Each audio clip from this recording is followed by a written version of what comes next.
Bismillahirrahmanirrahim. Assalamualaikum warahmatullahi wabarakatuh. Eh, Perkenalkan, nama saya Syarif Hidayat ya, pendengar yang setia dimanapun berada. Kali ini saya ingin membagikan informasi kepada Anda, terutama kalangan pemuda yang belum memahami betul tentang finansial dan mungkin pula ingin belajar berinvestasi, bagaimana berinvestasi dengan baik tentunya. Uh, dalam hal ini saya ingin berbagi kepada semuanya, yaitu bagaimana sih berinvestasi dengan baik, terutama memahami dalam memahami investasi tersebut gitu. Saya ambil judulnya ini tentang rahasia dinar ya. Mungkin teman-teman mengetahui dinar itu apa. Saya ingin mengetahui terlebih dahulu itu rahasia dinar dan uang kertas. Saya mencoba membawa ini uang kertas ya. Nah, di sini ada uang 50 ribuan dan uang 2.000 rupiah ya. Nah, ini sekilas mata ini uang sekilas mata, bukan sekilas mata ya, emang ini uang yang disahkan oleh negara kita ya. Nah, di sini ada uang 50.000 dan uang 2.000 terbuat dari kertas. Terus kemudian saya ambil kertasnya, bahan dengan yang sama tetapi nilainya yang berbeda. Yang ini kertas kosong dan yang ini ada angkanya. Ada angkanya 50.000 rupiah dan ini 2.000 rupiah. Tuh.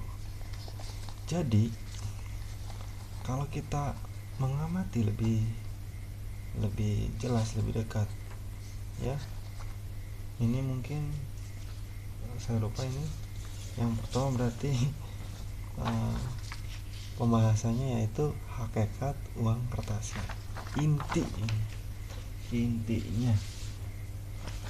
Intinya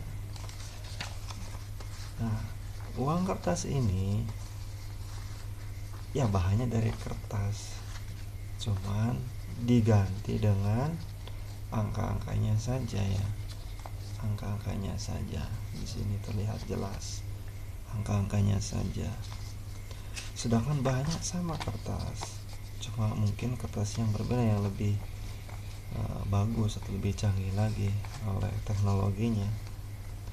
Nah, dengan uang kertas ini kita bisa membelikan sesuatu yang kita inginkan. Ya, misalkan kita ada kebutuhan untuk beli apa macam kebutuhan, mungkin makanan, mungkin kebutuhan sandang, pangan, papan, boleh terserah. Yang penting yang saya tekankan dalam hakikat uang kertas, kita ini memandang ada kekuatan magic ya, semacam magic, pengalihan aja. Jadi maksudnya pengalihan ini, uang kita juga ini tahu bahannya kertas, kok disulap jadi nilainya cuma berbeda dengan angka-angkanya saja gitu ya. Dengan angka-angkanya ini kita bisa membelikan senilai yang uang kita punya gitu. Ini nanti akan ada pembahasan berikutnya tentang pembahasan uang kertas. Tentunya akan ada hubungannya dengan kok uang yang kita punya semakin hari atau semakin tahun semakin mengecil gitu ya, atau nilainya semakin berkurang. Itu bisa disebutkan karena disebutkan bahasanya itu inflasi. Nah, nanti bab kedua ini kita akan membahas lebih jelas lagi uang kertas dan inflasi. Kenapa sih harus dibahas? Karena kita harus mengetahui dengan ya, harus mengetahui dengan keseluruhannya hakikat uang itu apa. Coba kita perhatikan dari tahun ke tahunnya. uh, Cuma kita bisa flashback ke belakang, ataupun nanti kita bisa jauh memandang lebih jauh untuk 10 tahun ke depan, pasti nilainya akan berubah gitu.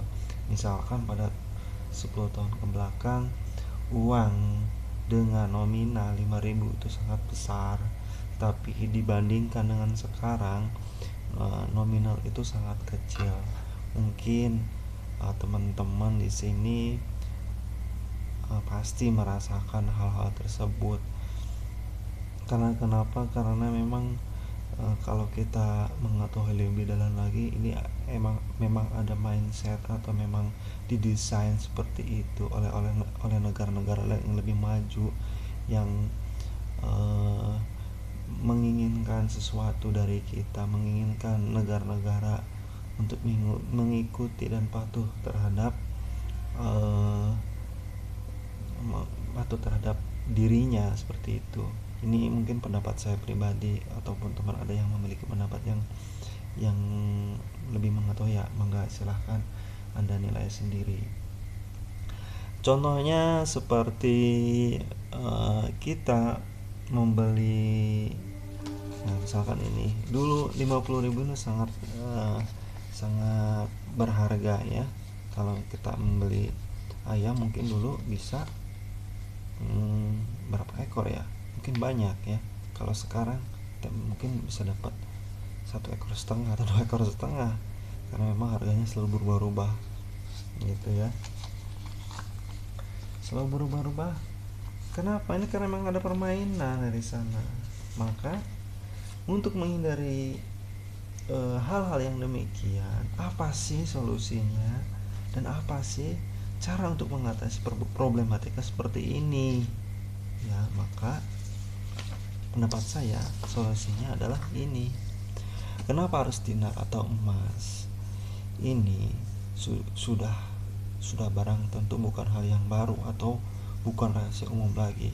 Mungkin ini rahasia baru bagi orang yang belum mengetahuinya. Karena kenapa?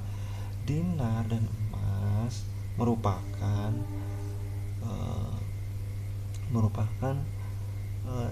ya tentu sangat berharga ya dibandingkan yang lainnya gitu. Dan ini juga sangat amat ya nggak terkena inflasi gitu, malah kuat gitu.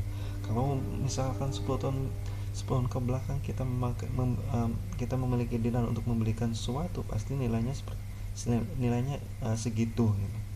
Dan yang sekarang juga masih tetap segitu. Berarti dalam tempo yang lama itu ketahanannya lebih kuat dibandingkan uang kertas ini gitu ya. Makanya untuk kita semua barangkali ingin harta kita tidak mengurangi atau tidak kurang ya.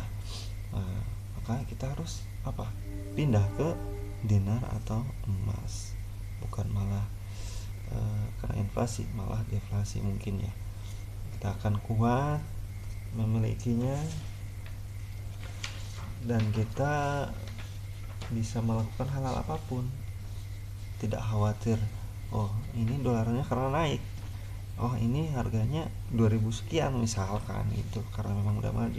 Ini sampai kapanpun, karena memang dari zaman dulu, zaman Rasulullah pun dipakai. Hasilnya sekarang juga tukarkan sekarang juga uang Anda ke dinar emas, koin emas juga boleh, emas pun boleh, agar terhindar dari inflasi ya. Demikian video dari saya, kurang lebihnya mohon maaf. Silahkan share video saya, mungkin bisa bermanfaat bagi teman-teman, keluarga, agar bisa memahami secara detail tentang hakikat uang kertas dan solusinya untuk menjaga kekayaan kita dari orang-orang yang ingin merampas hak-hak kita ya. Terima kasih. Wabillahi taufiq wal hidayah. Wassalamualaikum warahmatullahi wabarakatuh.